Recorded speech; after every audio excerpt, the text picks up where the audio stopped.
Join me back on the show is one of the best flyweights in Australia, Ryan Robertson. How you doing, Ryan? Very good, thank you. How are you? Good, good, man. Let's jump right into it. Co-main Yep. event, Eternal 47. You took on the young Jack Ferguson, choked him out. But it seemed like in Yeah. the beginning you were trying to test his striking. Was that the case? Yeah, I wanted to strike. So I sort of spent the first round just I wanted to really work him out because I wanted to highlight real knockout. And I had worked him out by the end of the first round. I went back to my corner and my corner told me, guys, Ryan, I want you to take him down. And I was like, oh, but I want to strike. And they're like, nah, we want you to take him down. That's where we know you're going to win there. So, I preach to my guys that you got to listen to your corner. So, I went against what I wanted to do and did what they said. And obviously it was the right decision to ensure a win. So, Oh, definitely. Practice what you preach, right? Because if you would have went out there and just started to brawl, it wouldn't work out so well, right? no, that's it. That's it. So, Well, yeah. in the fight, you had him in some dangerous positions a few times. I think it's the third submission attempt. You finally got the choke in, and you tapped him. Yeah. Actually, he didn't even tap, right? He just went out. No, he did. He tapped. Oh, he did. No, Okay. he didn't go out. I think it was close to him going out, but you couldn't see it on the video. But he was tapping. I think he tapped my arm or my ribs. Yeah, so he did tap. He didn't go out, but I think if he tried to hold on a little longer, he would have gone out. He was pretty Well, deep. was he harder to submit than you thought going into the fight? Well, I didn't go in there with any expectation with him. Like I said on the previous interview, like I didn't really look at him too much or study him. Otherwise, sometimes you get caught up with going, oh, they're going to do this, going to do that. So I went in there.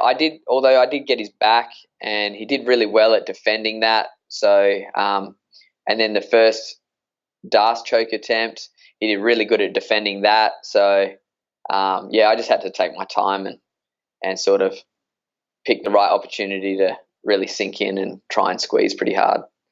So, yeah. The first Darce attempt, right, compared to the second one that actually got the tap. What was the differences? What was the little minor details that got you the win? So when I went for the first one, he did really well at, he grabbed his own leg to create some space.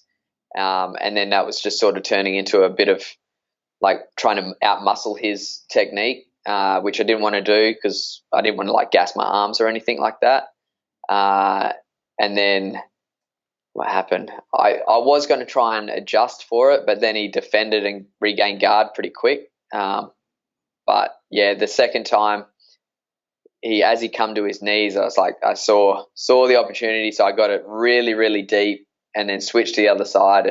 And as I sat down, I could feel it really curl his body up and really put the pressure on. So I think, just waiting for him to not be in a very good defensive position helped me secure the submission. So Before the fight, the commentators were saying that you wrapped your own hands. Do you not trust anyone to do it, or is there a lack of good, proper hand wrappers out there? I let my girlfriend do it once, like just in case she needed to wrap hands. And by the end of the fight, my circulation was cut off a bit. So, but nah, I don't know. I just enjoy doing it myself. I get into the moment when I do it myself. I like the way I do it, and I don't know. I'm pretty chilled at the back. I don't get fussed with that sort of stuff, whether I need somebody to wrap my hands or not. So yeah, I just enjoy it. Gets me in the mood, gets me in the moment.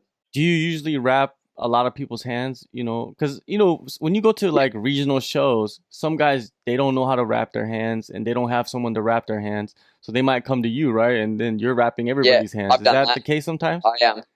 Yeah. I wrapped Kai Francis's hands for his fight before he went into the house. So I can't even remember what that show was. Waco, I think. Yeah, so yeah, he came over. He didn't have a cornerman. It was just two fighters, him and another fighter. So I wrapped his hands and jumped in the corner for him as well. Um, yeah, I've been over east when I've fought over east. I've gone and wrapped other people's hands while I'm fighting. Like, got a fight coming up, so I don't mind it. It's all right. Yeah, wrap a lot of people's hands. When you look at like Kai Carl France, man, a guy from that region, he's out there and he's basically cracking the top 10 in the UFC. Did you, Yeah, when you saw him film. fight, back in the day, did you expect him to go and reach that level? Yeah, he's a hard worker. When I watched him, he had talent. When I cornered him, I could see he had the talent. I warmed up with him out the back, and I could feel he was strong and technical. So I could see him going far. And he fights. He fights everyone. So it's like that's what the UFC want to see. They don't want to see people who pick and choose their fights. They want to see people who have come to fight. And he's one of those guys. So yeah, I thought he'd go the whole way. Now, November 3rd, you're heading to Adelaide for DFC 9. You're going to face Brad Walley. He's Yep. one of the newest up and comers in the flyweight division. Give your thoughts on him. Uh Again, I don't have much. I I I tend to stay away from like thinking about my opponent or doing much research on them. I did Google his name or YouTube his name, but there's nothing of him. So it's whatever. Uh, I don't know. He looks strong. But that's about it. And it's not like I haven't dealt with strong people. I fought featherweight on a week's notice against James Bishop. So like fighting strong people doesn't bother me at all. So, or bigger people, smaller people, it's all the same. So when you go into these fights, right, you don't really know about your opponent unless you've seen them like maybe at an event fight live, right? Yeah. Right. So Yeah. it's so unpredictable, man. Most guys, they would feel a lot of anxiety from that, not having any like knowledge of their opponent. But you're the total opposite. You're just like, hey, I'd rather not have the knowledge of my Yeah. opponent because I could just go in there and and it's a good way to focus on yourself, right? Do you tell I t- your fighters to do that too? yeah, I said don't your job as a fighter is not to worry about your opponent. Your job as a fighter is to worry about yourself and what you're going to implement. It's a coach's job to train you to do whatever we need you to do to win the fight. So you don't need to worry about your opponent, how many fights they've had, who they've fought, how big they are, how small they are. That's the coach's job to worry about that stuff. Although that's a bit hard for me because I am the coach and the fighter in this situation. But I also train my fighters how to fight. So like anyone can teach you how to punch and kick and knee and elbow, but not many know how to teach you how to fight. So how to read people, understand what's available, like what's open to attack, and how to defend and stuff like that. So I just use my knowledge of what I teach my guys to implement in my fight. So it doesn't matter who stands in front of me. I don't need to research them. They're all going to move the same or similar way, whether it's wrestling, striker, doesn't matter. So yeah. Going back to what we talked about earlier about listening to your corner, I'm pretty sure you watch a lot of the fights and you hear the corner talking to their fighter, and then the fighter Yep. goes out and does a total opposite of what they said. When you see that, Yep. what are you thinking, man? I'm like, guys, you just got to listen. I've got fighters that have done that. It's like, mate, I want you to jab and shoot. That's it. Just go out there, double jab, shoot, and then they spend the whole round having a kickboxing match. It's like, mate, I need you to do what I say, otherwise, and half the time they lose. Most of them lose because they're not listening. So yeah, it's frustrating watching and seeing and listen and seeing people do that. As a coach, do you have to do a lot of counseling for your fighters, like kind of mental training with them, or do they kind of Yeah, do that on their own, or do you help them with that? I help them. I give them things to help focus on, and I always want them to talk to me, like, because I had one guy, he actually spoke to me the other day, and I was like, he'd never shared it with me. And I was like, I need you to share these things with me, because if I've got you at training and you're mentally, there's something wrong a bit mentally, and I'm like, oh, well, I'm just going to push you and smash you today, when realistically you don't need that. You need to go work on some mental stuff and go take a day off or whatever, so that because I think the mentality side of fighting is huge. It's like a really big impact on how you perform. So, I try to work as much as I can mentally with my fighters and that. So, and I can see the benefit in it for them, as opposed to ignoring it and going, "Oh, guys, go work on your shit yourself." So, Yeah, well, I think it probably helps you out too, right? As a coach, to kind of listen to them, yeah, and then you kind of can reflect on those things yourself, right? And then even talk to yeah, them about what you're going through. yeah, yeah, I do, definitely. And that definitely helps me as well. So it works both ways. It's really good. All right, now, you have this fight coming up with Brad Walley, but you also have this situation with the Gamma World Championships in Singapore I think in early November, or is it the end of November? End of November. So 3rd of November is Brad Walley. Okay.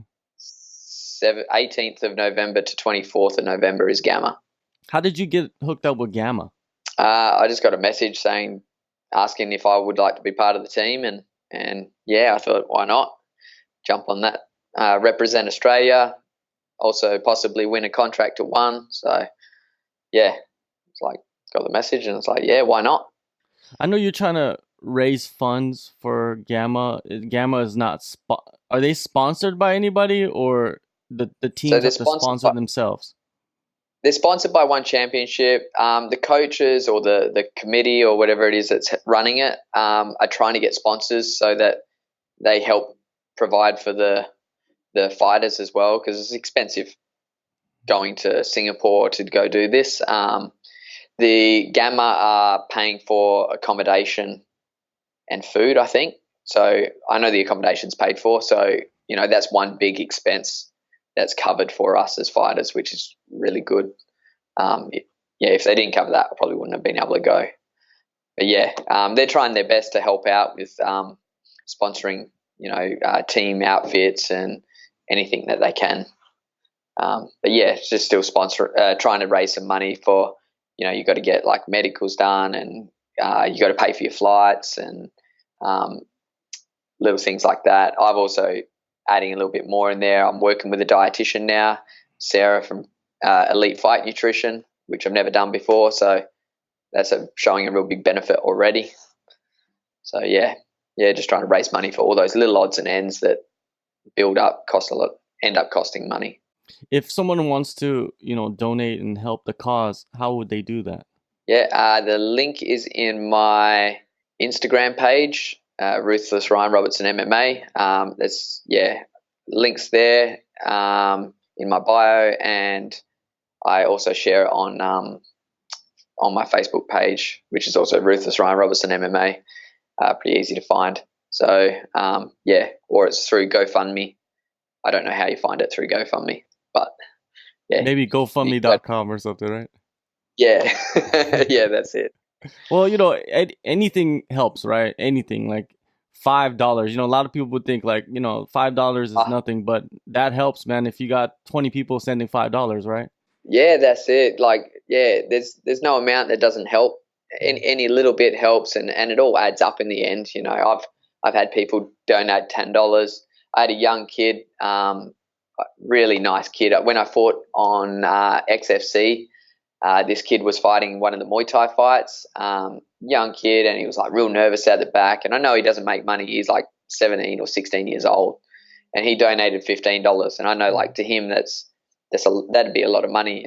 He wouldn't earn much, so it's a real appreciation there to anyone who donates, even $10. $5. It's good. Definitely. Now, you mentioned that you have gotten a dietitian on board. What was your diet like before then? Yeah, it was all right. No, I ate a lot of.